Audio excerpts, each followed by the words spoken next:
तालब कसर सूंह सर इह रूमीअ जी राहत जिनी ॾिठी सत तिनी कुछो की न की। सजणो किथे वरी सत जे बदिरां ॿी पहिणी में सथ बि अचे थो त जिनी ॾिठी सथ तिनी कुछो की न की। सुर यमन कल्याण दास्तान 5 बैत नंबर 14 रिसालो शावाणी।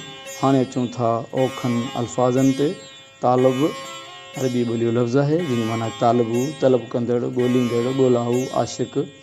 कसर इहो अरबी ॿोलियो लफ़्ज़ आहे जिन माना कसरत घणाई जजाई।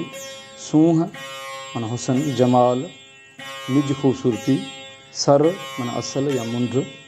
रूमी माना रूम शहर जो रवासी मौलाना जलालुद्दीन रूमी जी मसनवी में। राहत माना सुरूर ख़ुशी सराही सुख चैन इत्मीनान ऐं ख़ुशी वारी हालत। रज़ा ऐं तस्लीम वारी हालत। सत माना हक़ सच सची हस्ती सची हक़ीक़त। जिनी ॾिठी सत तिनी कुछो की न की।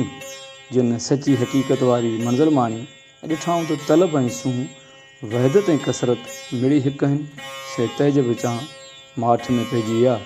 सजणो जेकॾहिं असां उहो सथ वारी पाणी पढ़ंदासूं त जिनी ॾिठी सथ तिनी कुछो की न की त उन जहिड़ी माना इहा थींदी त जिन खे इहा रिहाण यानी मजलिस नसीब थी से सदाईं लाइ ख़ामोश रहिया। हाणे अचूं था सिटवार सम्झाणी ते। तालब कसर सूंह सर इह रूमीअ जी राहत।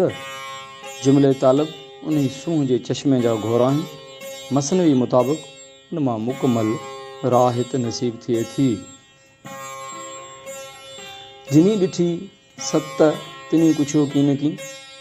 जिन इहा सची हक़ीक़त सली मालूम कई पोइ उहे माठ में रहिया।